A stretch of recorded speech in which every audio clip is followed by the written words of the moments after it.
Hi ನಮಸ್ಕಾರ. ನೀವು ನೋಡ್ತಾ ಇದ್ದೀರಾ ಮಲೆನಾಡು ಹುಡುಗಿ ಬಿಂದು ಯೂಟ್ಯೂಬ್ ಚಾನಲ್. ಇವತ್ತಿನ ವಿಡಿಯೋದಲ್ಲಿ ನಾನು ಹುರುಳಿ ಸಾರನ್ನು ಮಾಡೋದನ್ನು ಹೇಳ್ಕೊಡ್ತಾ ಇದ್ದೀನಿ. ಬನ್ನಿ ಹಾಗಿದ್ರೆ ವಿಡಿಯೋನ ಶುರು ಮಾಡೋಣ. ವಿಡಿಯೋ ಶುರು ಮಾಡೋಕ್ಕೂ ಮುಂಚೆ ಯಾರೆಲ್ಲ ನನ್ನ ಚಾನಲ್ನ ಫಸ್ಟ್ ಟೈಮ್ ನೋಡ್ತಾ ಇದ್ದೀರೋ, ವಿಡಿಯೋ ಇಷ್ಟ ಆದರೆ ಚಾನಲ್ನ ಸಬ್ಸ್ಕ್ರೈಬ್ ಮಾಡಿಕೊಂಡು ಆಲ್ ಅಂತ ಬೆಲ್ಲೈಕನ್ನ ಕ್ಲಿಕ್ ಮಾಡ್ಕೊಳ್ಳಿ. ಇದರಿಂದ ನಾನು ಹಾಕೋ ವೀಡಿಯೋಸ್ದು ನೋಟಿಫಿಕೇಷನ್ನು ನಿಮಗೆ ಬರುತ್ತೆ. ಹಾಗೆ ವಿಡಿಯೋ ಇಷ್ಟ ಆದರೆ ಒಂದು ಲೈಕ್ ಮಾಡಿ, ಹಾಗೆ ಕಮೆಂಟ್ ಮಾಡೋದನ್ನು ಮರಿಬೇಡಿ. ನಿಮ್ಮೆಲ್ಲರ ಸಪೋರ್ಟಿಂದ ನಾನಿವಾಗ 1000 ಸಬ್ಸ್ಕ್ರೈಬರ್ನ ರೀಚ್ ಆಗಿದ್ದೀನಿ. Thank you. ಇದೇ ರೀತಿ ನನ್ನನ್ನು ಸಪೋರ್ಟ್ ಮಾಡ್ತಾಯಿರಿ. ಮೊದಲಿಗೆ ನಾನಿಲ್ಲಿ ಹುರುಳಿಕಾಳನ್ನು ತೊಗೊಂಡಿದ್ದೀನಿ. ನಾನಿಲ್ಲಿ 4 ಜನಕ್ಕಾಗುವಷ್ಟು ಹುರುಳಿ ಸಾರನ್ನು ಮಾಡ್ಕೊಳ್ತಾ ಇದ್ದೀನಿ. ಮೊದಲಿಗೆ ಇದರಲ್ಲಿರುವಂತಹ ಕಸ, ಕಲ್ಲು, ಕಡ್ಡಿ ಎಲ್ಲ ಎತ್ತಿ ಬಿಸಾಕೋಣ. ನಾನಿಲ್ಲಿ ಅಂದಾಜು ಒಂದು 2 ಬೊಗಸೆ ಅಂತ ಹೇಳ್ತೀವಲ್ಲ, ಅಷ್ಟು ಹುರುಳಿಕಾಳನ್ನು ತೊಗೊಂಡಿದ್ದೀನಿ. 2 ಬೊಕ್ಸೆ ಅಂದರೆ ಈ ರೀತಿಯಲ್ಲಿ ಫುಲ್ 2 ಬೊಕ್ಸೆನ ತೊಗೊಂಡಿದ್ದೀನಿ ಹುರುಳಿಕಾಳನ್ನು.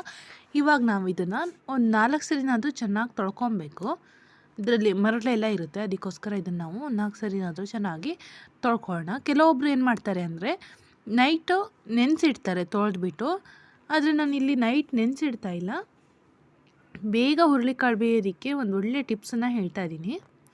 ನಮ್ಮಮ್ಮ ಎಲ್ಲ ಅದೇ ರೀತಿ ಮಾಡ್ತಾಯಿದ್ರು. ನಮ್ಮ ಅಜ್ಜಿ ಕಾಲದಿಂದಲೂ ಅದೇ ರೀತಿ ಮಾಡ್ತಿದ್ರು. ನಮ್ಮ ಅಜ್ಜಿ ಮನೆಯಲ್ಲಿ ತುಂಬ ಹುರುಳಿಕಾಳನ್ನು ಬೇಯಿಸ್ತಿದ್ರು. ಯಾಕೆಂದರೆ ಅವ್ರ ಮನೆಯಲ್ಲೆಲ್ಲ ಮೊದಲು ಎತ್ತಿನ ಗಾಡಿ ಇತ್ತು. ಆ ಎತ್ತಿಗೆ ಹುರುಳಿ ಕೊಡೋದಕ್ಕೋಸ್ಕರ ಹುರುಳಿನ ಬೇಯಿಸ್ತಾ ಇದ್ರಲ್ವ, ಅದಕ್ಕೋಸ್ಕರ ಇದೇ ರೀತಿಯಲ್ಲಿ ಬೇಯಿಸ್ತಾ ಇದ್ರಂಥವರೆಲ್ಲ. ಅದಕ್ಕೋಸ್ಕರ ನಮಗೂ ನಮ್ಮಮ್ಮ ಇದೇ ಟಿಪ್ಸನ್ನು ಹೇಳ್ಕೊಟ್ಟಿದ್ದಾರೆ.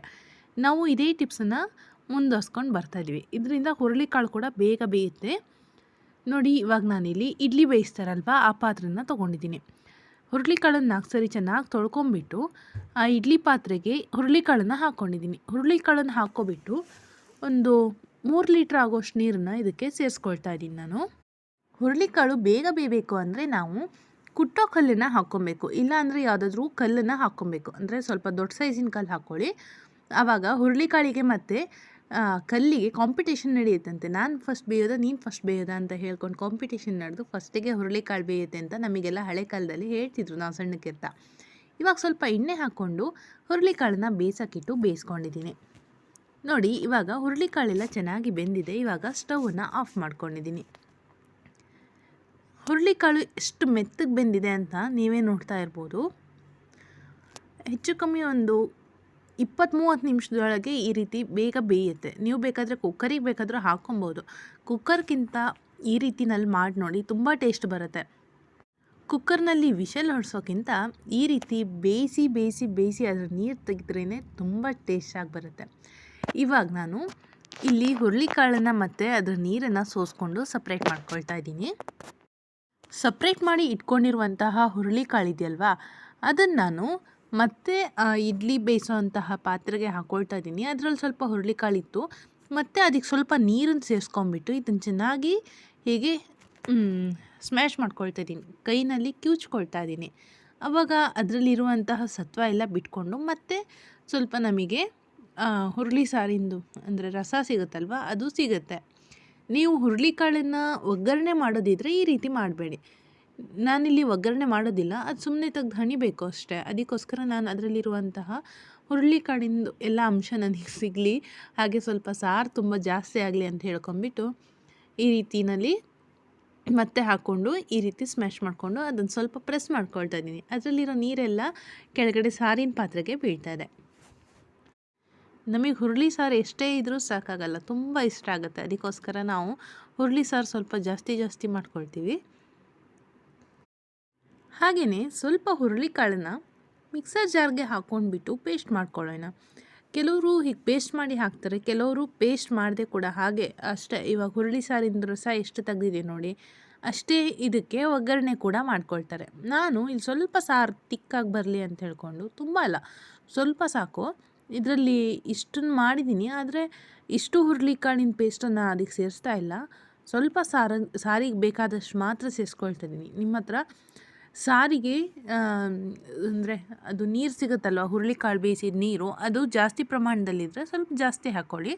ನಂತರ ಇಲ್ಲಿ ಕಡಿಮೆ ಪ್ರಮಾಣದಲ್ಲಿತ್ತು, ಅದಕ್ಕೋಸ್ಕರ ನಾನಿಲ್ಲಿ 1 ಸೌಟ್ ಆಗೋಷ್ಟು ಇದಕ್ಕೆ ಮಿಕ್ಸ್ ಮಾಡ್ಕೊಳ್ತಾ ಇದ್ದೀನಿ. ಈ ಪೇಸ್ಟನ್ನು ಹಾಕಿದ್ರ ಮೇಲೆ ಚೆನ್ನಾಗಿ ಗಂಟು ಇಲ್ದಿದ್ದಂಗೆ ಆ ಪೇಸ್ಟ್ ಎಲ್ಲ ಚೆನ್ನಾಗಿ ಈ ನೀರಿನಲ್ಲಿ ಕರಗಬೇಕು. ಅಲ್ಲಿವರೆಗೂ ಚೆನ್ನಾಗಿ ಇದನ್ನು ಮಿಕ್ಸ್ ಮಾಡ್ಕೊಳ್ಳೋಣ. ಹುರುಳಿಕಾಳಿನ ಸಾರು ಯಾವಾಗಲೂ ಕರ್ಕಾರವಾಗಿರಬೇಕು. ಇವಾಗ ಮಳೆ ಕೂಡ ಬೀಳ್ತಾ ಇದೆ, ತುಂಬ ಟೇಸ್ಟಾಗಿ ಆಗುತ್ತೆ. ಅಂದರೆ ರುಚಿ ಬಾಯಿ ಖಾರವಾಗಿ ಏನಾದರೂ ತಿನ್ನಬೇಕು ಅಂತ ಅನಿಸುತ್ತಲ್ವ, ಅದಕ್ಕೋಸ್ಕರ ಸ್ವಲ್ಪ ಖಾರವಾಗಿ ಮಾಡ್ಕೊಳ್ತಾ ಇದ್ದೀನಿ.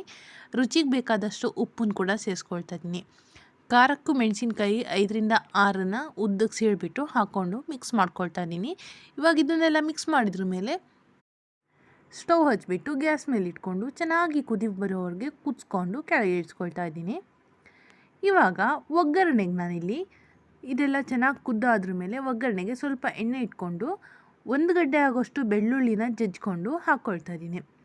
ಬೆಳ್ಳುಳ್ಳಿ ಕೂಡ ಫ್ಲೇವರ್ ಚೆನ್ನಾಗಿರುತ್ತೆ. ಒಗ್ಗರಣೆಗೆ ಇದನ್ನೇ ಕೊಡಬೇಕು. ನಿಮ್ಮ ಹತ್ರ ಸಾಧ್ಯ ಆದರೆ ನೀವು ಕೊಬ್ಬರಿ ಎಣ್ಣೆ ಹಾಕ್ಕೊಂಡು ಬೆಳ್ಳುಳ್ಳಿ ಒಗ್ಗರಣೆನ ಕೊಡಿ, ಅದು ಇನ್ನೂ ತುಂಬ ಟೇಸ್ಟಾಗಿ ಬರುತ್ತೆ. ಸಾಂಬಾರು ಮಾಡೋ ಎಣ್ಣೆ ಇರುತ್ತಲ್ವ, ಈ ಸನ್ಫ್ಲವರ್, ಅದೆಲ್ಲದಕ್ಕಿಂತ ಕೊಬ್ಬರಿ ಎಣ್ಣೆಯಲ್ಲಿ ಹುರುಳಿ ಸಾರಿಂದು ಒಗ್ಗರಣೆ ತುಂಬ ಟೇಸ್ಟಾಗಿ ಬರುತ್ತೆ. ಬೆಳ್ಳುಳ್ಳಿ ಒಗ್ಗರಣೆ ಆದ ತಕ್ಷಣ ಬೆಳ್ಳುಳ್ಳಿನ ಸಾರಿಗೆ ಹಾಕ್ಕೊಂಡು ಮಿಕ್ಸ್ ಮಾಡ್ಕೊಳ್ಳೋಣ. ಆಹಾ, ಈ ಮಳೆಗೆ ಖಾರವಾಗಿರುವಂಥ ಹುರುಳಿಕಾಳು ಸಾರು ತಿಂತಾಯಿದ್ರೆ ಅದ್ರ ಮಜಾನೇ ಬೇರೆ. ನೋಡಿ, ನೀವು ಒಂದ್ಸರಿ ಟ್ರೈ ಮಾಡಿ ನೋಡಿ, ಹೇಗಾಗಿತ್ತು ಅನ್ನೋದನ್ನು ಮಿಸ್ ಮಾಡದೆ ನನಗೆ ಕಮೆಂಟ್ ಮಾಡಿ. ವಿಡಿಯೋ ಇಷ್ಟ ಆದರೆ ಒಂದು ಲೈಕ್ ಮಾಡಿ, ಹಾಗೆ ಚಾನಲ್ನ ಸಬ್ಸ್ಕ್ರೈಬ್ ಮಾಡದೇ ಇರೋರು ಚಾನಲ್ನ ಸಬ್ಸ್ಕ್ರೈಬ್ ಮಾಡಿಕೊಂಡು ಆಲ್ ಅಂತ ಬೆಲ್ ಐಕನ್ನ ಕ್ಲಿಕ್ ಮಾಡ್ಕೊಳ್ಳಿ. ಇದರಿಂದ ನಾನು ಹಾಕೋ ವೀಡಿಯೋಸ್ದು ನೋಟಿಫಿಕೇಷನ್ನು ನಿಮಗೆ ಮೊದಲಿಗೆ ಬರುತ್ತೆ. ಹಾಗೆ ನಿಮ್ಮ ಫ್ರೆಂಡ್ಸಿಗೆ, ಫ್ಯಾಮಿಲಿಯವರಿಗೆ ಎಲ್ರಿಗೂ ಇದನ್ನು ಶೇರ್ ಮಾಡೋದನ್ನು ಮರಿಬೇಡಿ. ಕೊನೆವರೆಗೂ ವಿಡಿಯೋ ನೋಡಿದ ನಿಮ್ಮೆಲ್ಲರಿಗೂ ಧನ್ಯವಾದಗಳು. Love you all. ಬಾಯ್. ಮತ್ತೆ ಯಾವುದಾದ್ರೂ ಹೊಸ ವಿಡಿಯೋ ಜೊತೆಗೆ ನಿಮಗೆ ಮತ್ತೆ ಸಿಗ್ತೀನಿ. ಬಾಯ್.